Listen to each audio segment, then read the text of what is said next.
please get that taken care of. I have not had I will tell you, I spaced it when it come to calling the guy at, up at the White Barn. I meant to. So I did not call him. You haven't talked to him in the last month? I called him right before the last board meeting, and he said the next week he would get on it and get back with me. Well, he never got back with me, but anyway, we've got time, but I should have made it a point to call him, because I make these superintendent's reports out. I start them 2 or 3 weeks ahead of time, and I sure had that on there, but as far as that property that we thought we were gonna lose the $516.18, guess what? Working with the local realtor and the mortgage company, they're cutting us a check. So we'll get that back. I've got several things here for Ryan, the interim rate, and when we're gonna start toxin, the gate at Liberty Center, VTF in the main panel, and a landscaper for toxin. So Ryan has plenty. But the last thing on my list is, what are we gonna do about an employee? The last one walked away. Yeah. Yeah. Yeah. Oh yeah. Yeah. I tell you what, when when I called him and he said no, I'm walking away from it, I about threw up. Well, we waited and waited and waited, and he waited, and he said I moved on. I couldn't fault him for that. Mark, where do we stand with working with the attorney Storr on transferring the superintendent and any future help to being Wells County employees to get access to health care and those other things that were? We'll talk about that here when we get to, I talked to Ted today. Okay. But yeah, I will tell you, I'll be 74 next month. Yeah, we're moving on it. It's getting, well, we've been 6 months, guys, I'm telling you, and it's getting tougher and tougher. What you may not realize, and I'm not complaining, but anytime I have to change out a sea level float, I'm on my belly for part of it.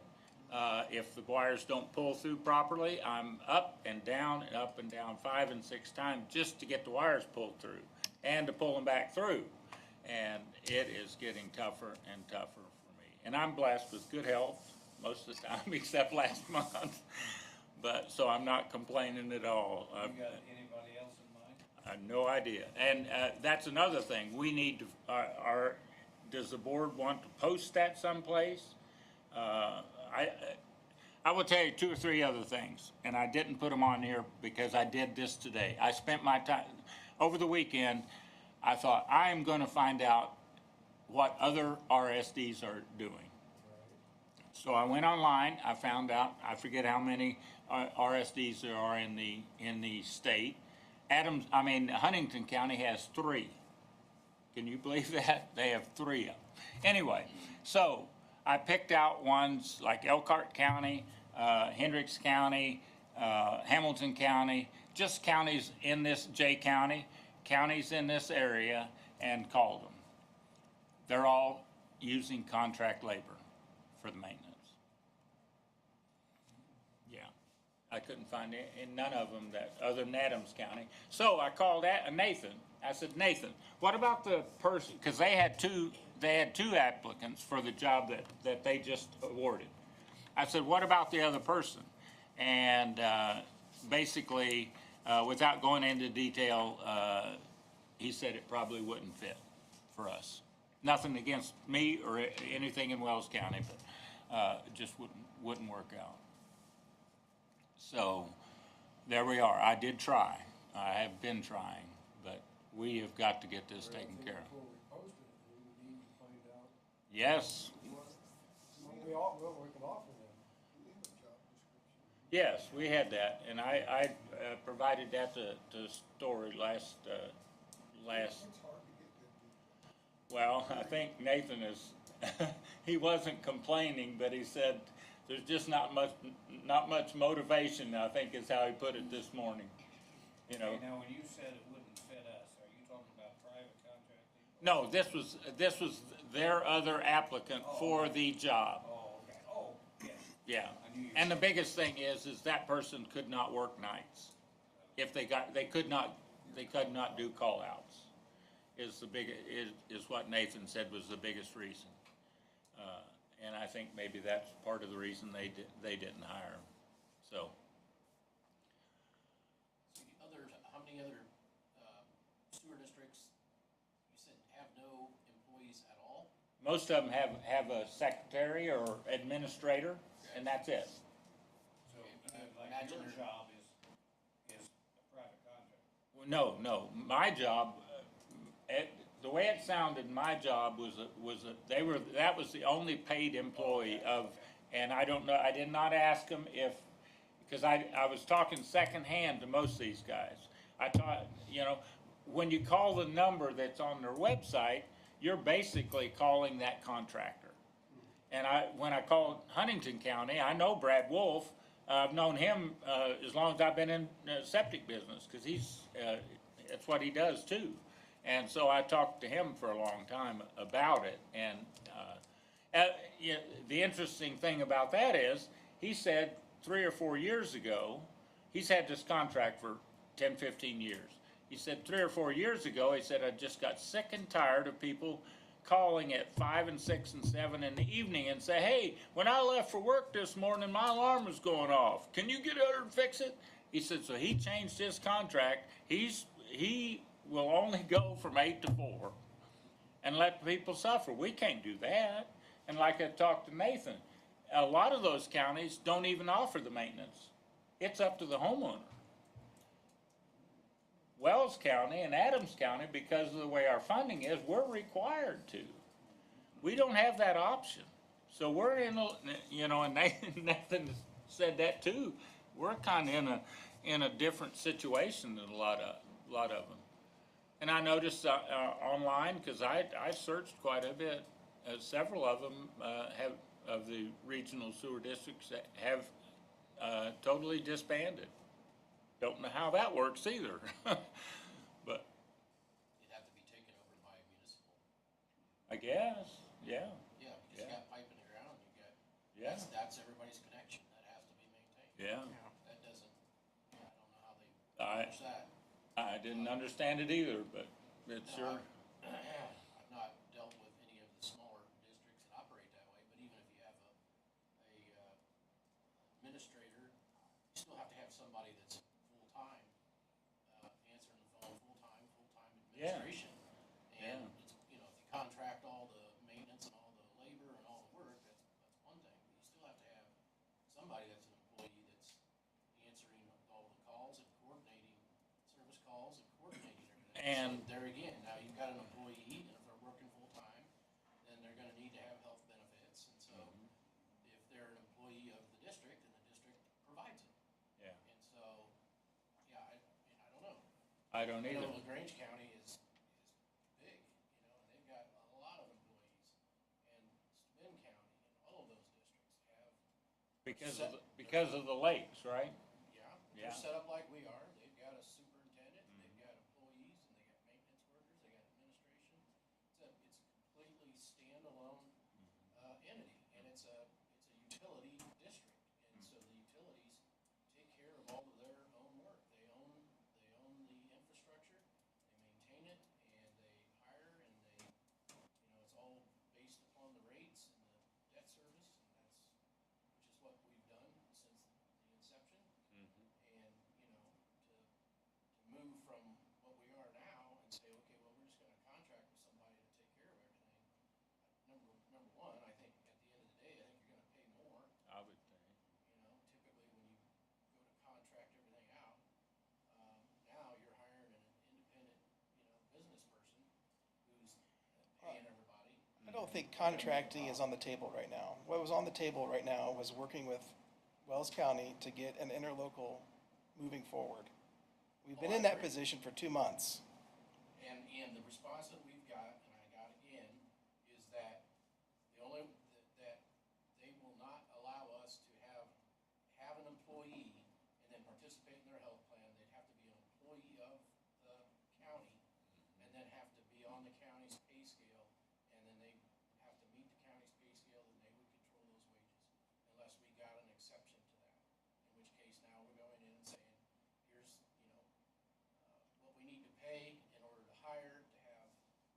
outside individuals. And they That's get that's the path forward. to be outside.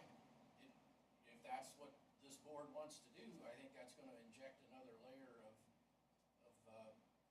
bureaucracy. Is there another solution on the table? And then what do you do with an employee like, I mean, in my situation where I don't need the benefits, I don't need any Gonna of get it, them. you know? But no, I think it's, once we put it in place, then all the employees of the district are working 30 hours or more are eligible for those benefits, period. They can choose not to take them, but they're eligible. And so I think it really comes down to, figuring out what that would look like from a pay scale standpoint. And my opinion is, it's the district's money. The district ought to be in charge of who you hire and what you pay them. Period. Now, if that's outside of the county's pay scale, so be it. Then we need an exception to that, and we need that in our agreement, and that's the path forward.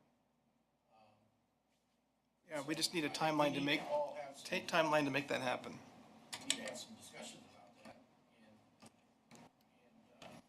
from what I'm hearing, and I'm not real sure I know all the answers. Maybe the county's plan is an insured plan, and that's why they want to do it that way. I don't know. Just to have the answer to say, well, that's, I can tell you that's not how Adams does it. It never has. Our solid waste district is separate. They have their own budget, their own tax rate, they raise funds, they hire their employees, they pay the payroll, they're employees of the solid waste district. But under interlocal agreement, we've expanded our eligibility under our county plan, and they're participating. And same thing with sewer district. Wells County says they can't do that and won't do Yeah, that. right. All right, so then the only other way around that is to say, well, okay, then they become Wells County employees, which we can make that happen, But then it comes back to, pay and who gets to decide, and wage scales. And I've dealt with wage scales now for 30 years, and I can't stand it. It's awful. And so, but if that's what, we gotta do, the only other option would be to have a standalone health plan for one or two people. And is it gonna cost more? Sure. But how much? What's the trade-off? In terms of being completely in charge and being able to dictate all the And is- terms of employment and the cost versus not having as much control and maybe having a lower cost of living. Well, I talked to Brandon, and that you're definitely right. In order for that county, they have to be an employee of the county. Now, he is working on a standalone as we speak. Workman comp and whatever, health, whatever we have to do. He's working on that right now. We don't need workman's comp, We right? don't need workman's comp. Right, but Just health. we need a health and dental vision Okay. and a perf plan if you're gonna be full-time employee. First all governed by state of Indiana. That's all state, but we need to understand the estimates of what that is and the details of the plan so we can start playing that against the budget that we've allocated. PERF's gonna be the same whether they're employee of the district. Yeah, I'm not too worried about, I mean, I think I put in the 11% max, and I think there's some options, but, in the budget. But I have no idea what to put in, but I'll be honest, for health, vision, dental. And I mean, That's the wild card. there isn't necessarily a municipal plan out there. I mean, are we gonna have to go on the Yeah, I can't answer that. exchanges and, Who's working on that? My son-in-law, he has the county insurance now. Okay, good. Well, when you get something, send it to me. I will. And let's see what kind of numbers we're talking about. Okay, you do that. That's all I had, guys. I hope by next month we have a general idea of, do we want to post the job? I know that was the number one question that the county commissioners asked when I went to the commissioners meeting. Have you posted the job? I said, how can we post a job? We don't have a package. I totally agree. It's a, I think we need some more answers for you. yeah. Okay, Thank you. yep. Mr. Ryan. You got 5 minutes. 5 minutes. Hopefully I don't need that much. You don't need that long, that's good. Hopefully not. Before I get into the topics LA asked me to speak on this evening, I did receive pay application number 1 for their stored materials. However, as a part of the contract, what we require is the receipts. I just got those Friday. I have not looked through those, so I'm not presenting that this evening. Potentially something for next month. We'll see how things unravel out. See if they get a shovel in the ground. That'll definitely help. The interim rate, I did talk to Nick Fields, so he's basically the Aaron now. They are still scheduled for July. As far as we know, that's still the hard date. I didn't get a date per se of when that is in July. I was just received July, so July 6th, 7th, or 31st. who knows? Maybe it's the 4th. Maybe they're really hard workers. A Saturday, that would really impress me. Let alone the holiday. So that's still the case. So we already talked about Marlene's. The other item, I don't know if there's been more discussion on. I believe that's what you guys were talking about with the White Barn, the homes down 100. Okay, and that's fine. Just curious, that way I can or start those. Still on the table. Marlene's property doesn't necessarily need to go to the state, but the ones down 1 would. That's the ones I would need more. Deadline, No, not per se. It's just I don't want to get too far down the road and then BTF claims some sort of change order because it's a larger change. I don't want to get into that mess. I would rather get it to it sooner that they're aware of it and, hey, we're in process. Hey, per your bid, here we go, and just move forward from there. So Ryan, speaking of that, can you give me a general idea of when you would have to know that so I can tell this person? Because we kind of feel like the neighbor ought to be the one to go and see these people. But I think we're gonna have to motivate him. Yeah, I mean, my thought is they're going to be boring stuff in the ground for a couple months. So if they truly start in July, they're probably going to be boring at least because they'll probably start main line first. So all that larger main line from the lift station out. So that's going to take at least a couple months to do. So you're probably still talking September if we had an idea by then. Let's say by end of the summer. I think we'd have enough time still where their boring machines were still in town. We're not asking them to remobilize or doing anything out of the ordinary, that we could still make that work. I think that process would be enough because then they would still have it in boring other laterals and service the smaller stuff anyways. That's the machine they're going to use to do that line down 1 anyways, so. But I thought we would have to wait to decide on this till towards the end of the toxin project so that we see where our money is. We can. We don't have to necessarily say go. I think by the time we have a lot of that boring together, we know grinders are going to be fairly fit and stuck. It's really the service laterals will probably be our biggest fluctuation in cost between what we're factoring and where they maybe get moved to. I think once a lot of the gravity's in and all the other unknowns are encountered, I think at that point we have a good baseline with where we're sitting.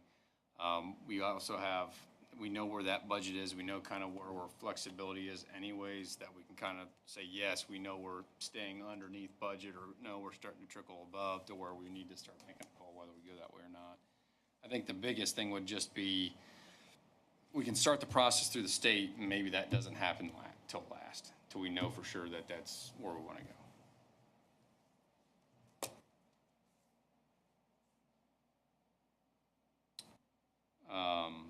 The next item I had on the list was the gate at Liberty Center. I did notify BTF again. They are putting that on their list. We'll keep that on there until they get that complete. The main lift station panel, I asked if they had any update on that submittal, and they said no, not at this time. They're still working on it. So I've asked, does that delay your completion date? And they said no. So we still are on track.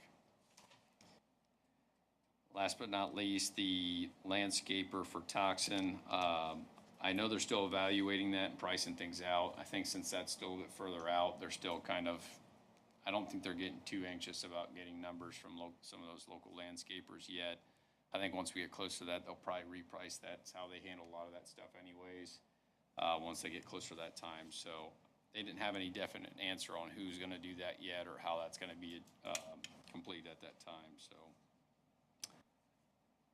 Is there anything else on the list I missed? I think you got it all. Okay, that's what I had this evening. I think the only other thing I did look at, so we talked about the State Road 1 extension, that improvement cost being roughly around $360,000. I did look at some rough numbers to Marlene's property and getting that back through there. That's probably in the $50,000 range is where we're roughly at for that, so. Hearing anything else from the board, I'm, like I said, I'm happy to coordinate that with VTF and, have that proceed forward. I know it was in the original, the state does basically an audit of the property to say, hey, is there undisturbed lands that would be disturbed? I know it was a part of that study, so we don't have to go back through the state for that stuff to have this added in.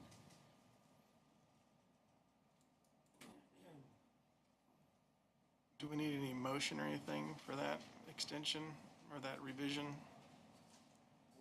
For Marlene Hoag's property? Further south down down 600 east. We have the funds to do it. Yeah, I mean, right now, as low as the bids came in, there's extra monies available, yeah. How much is it? We're thinking it's gonna be around 50,000 to get down through there. By the time we put her tap in, the grinder station, and then extend that main. Just one house? One house, it does open up more farm ground if there's sell-offs, but that's something we can't plan for until they happen.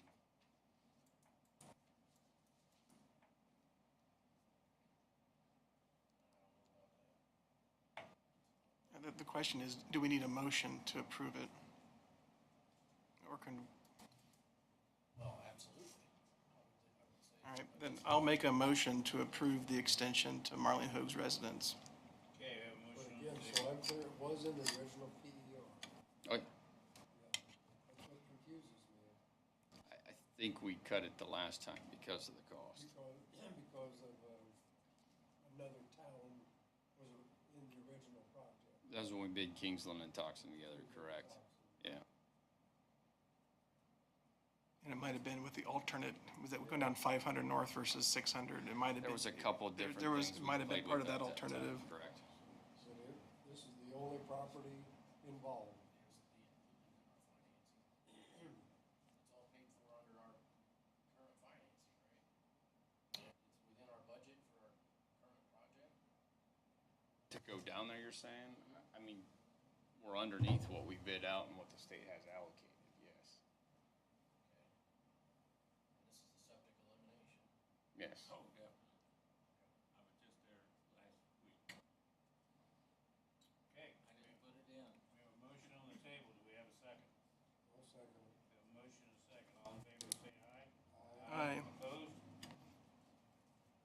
Okay. Thank you, Mr. Ryan. Sounds good. Just anything else? Just bring a report back on what you find and to make that happen. Just tie a bow on it in next month's report. Sure. Just to see kind of where we sit, and if there's any other approvals that need any other gotchas on the paperwork side of things. I could definitely do that. Yep.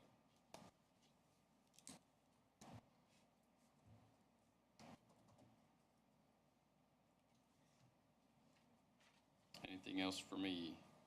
No, thank you. I don't have anything. Sounds good. Thank you. Mr. Mark? We already covered the health insurance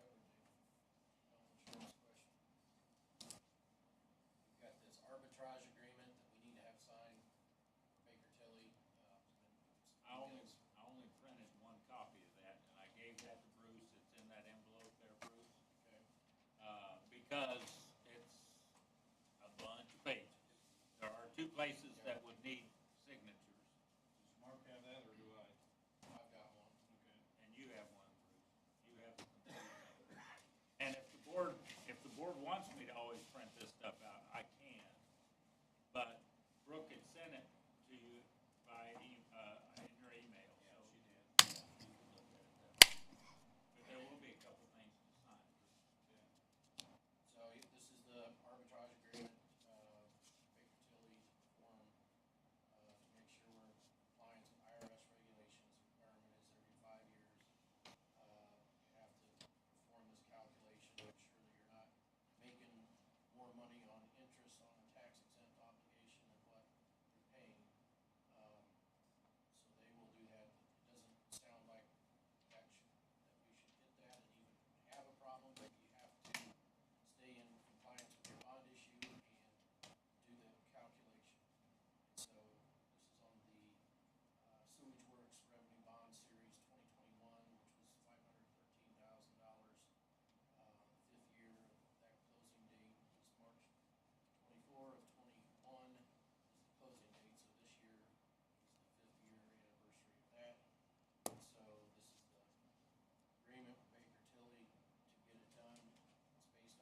we're gonna pay $6,000 to tell everybody we didn't make $6,000 in interest. Basically, Perfect.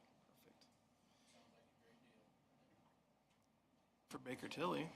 That's above and beyond the $1,911 that we have a check for, right? I guess. So we just, it's one of those, gotta do it. Motion to approve. I'll make that motion to approve the arbitrage agreement. Okay, With we have a motion Baker on the Tilly. table. Do I have a second? Second. We have a motion and a second. All in favor, say aye. Aye. Opposed? That's about like the expenses you have now for audits. Quadrupled the last few years.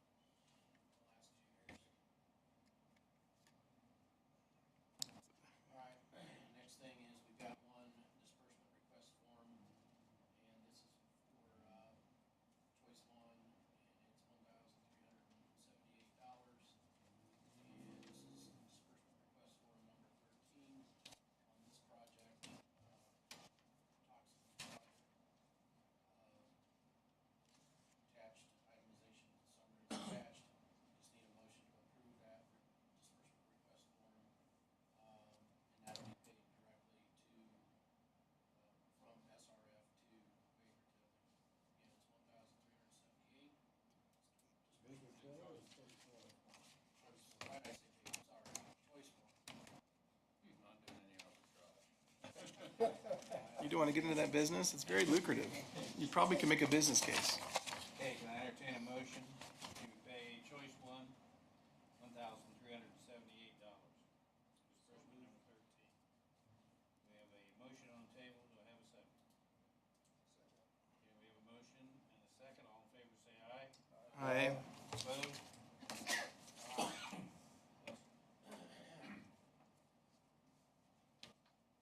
I will, we talked at the last meeting about, interim rate. Obviously, we need to get that started as soon as possible. But at the same time, we generally want to see, have some dirt moving when we put that in place. So I keep hearing that that's gonna happen in July. Get some more confirmation on that. I mean, I can keep bugging them weekly. Do we do something just in case they, let's say it's July 1 and they go, I mean, unless you wanna wait till the board meeting, whatever that When, would be. when is the billing cycle in July? When will the bills go out for everybody else? About the- Is it the third week? yeah. So when would we wanna send a letter notifying? That. When do we want to send a letter? Well, we need In to, June or in July? In June, we need to get it generated. About 2 more weeks to know. 2 more weeks. I think it needs to go out. We are getting ready with, if, next month, we will have a pretty big disbursement request. We're gonna start hitting loan service. Probably already are paying debt service.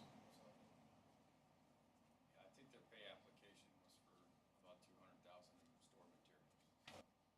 And there's quite a bit in the yard. I started to take a picture of it. There is quite a bit. So, yeah, just let me know. I'll keep you up to date. I'll keep I bugging. know Brooke would like to have that soon. Yeah, we Because should Jamie talk has, about it today. yeah, Jamie has,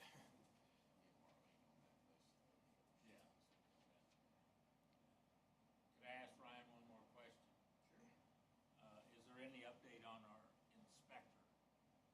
Have you touched base with I've that been in company? I've been in contact with him. I told him I wanna meet sometime this month, now that Yeah. it's June, we're looking at, so. Yeah. I'll get with ULA on Yes. some dates that you're free and when they're Yeah. free, that we can come here and meet. Right. And go through all of our list. Yeah. When did our rate ordinance say the interim rate was starting? Sorry, what? When did our rate ordinance say the interim rate was starting? I have to look at that. It probably, I think it's probably already passed. most likely. Is there any reason why we shouldn't just send the letters out in June and start billing in July? Well, generally, you're supposed to, work starts, that's when it goes out. But the problem is, when you got your financing, it says the drop dead is this date, but work hasn't started yet. That's- Try to, take that into consideration, but I would say it needs to go out. One thing with that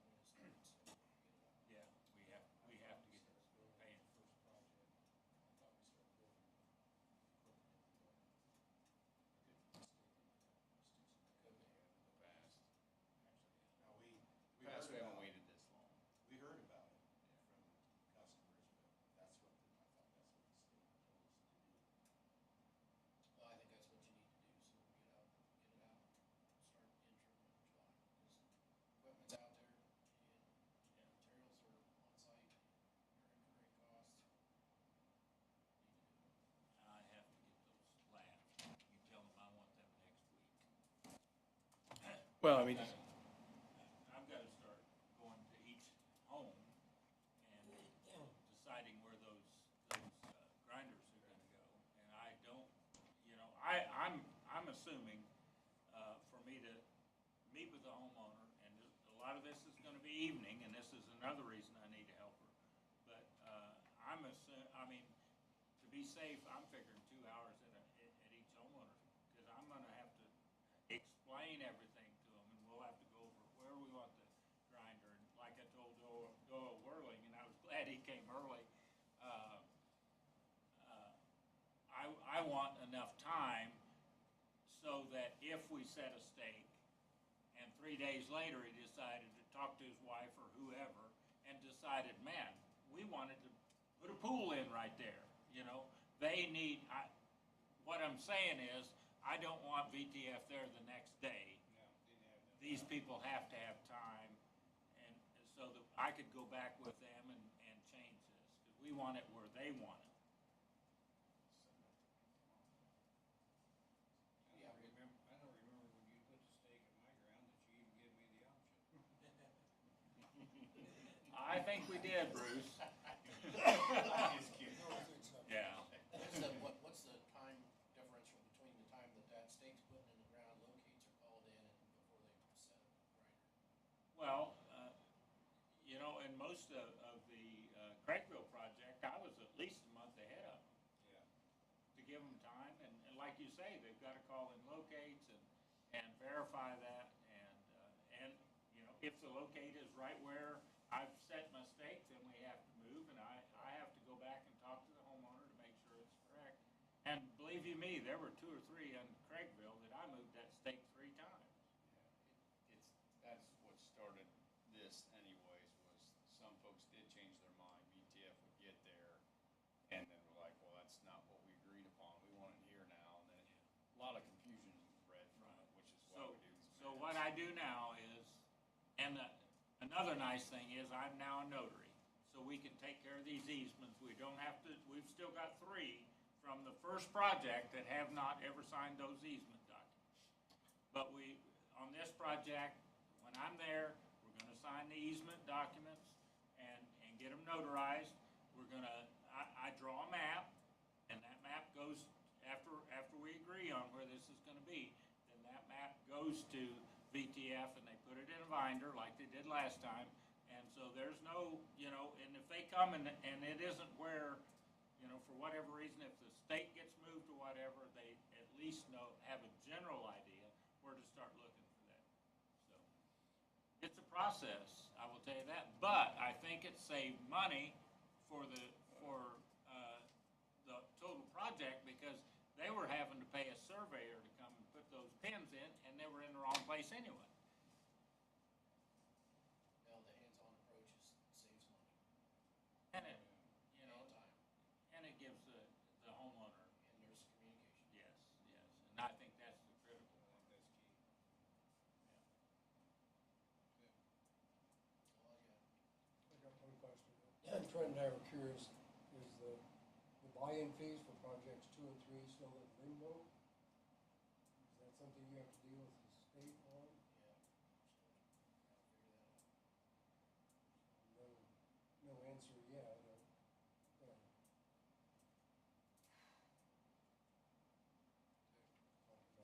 Anything else for the board?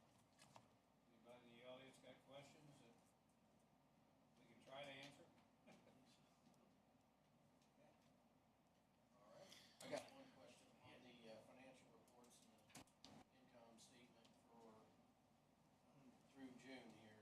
We had under insurance 12,518. Was that the annual premium? Yes. Yes. So that's not a regular monthly. No. No. It's an annual premium. no, Yeah, I thought that was annual. Yep. He was here at the last meeting. Right. yeah. Yeah, It would be, yeah, we'd be hard pressed to cash flow if we were only netting $3,000 a month. That number stuck out to me. I thought I knew the answer. I want to make sure. All right. Can I entertain a motion to adjourn? So moved. We have a motion on the table. Do we have a second? We have a motion, second. All in favor, say aye. Aye. Opposed? meeting's adjourned, I can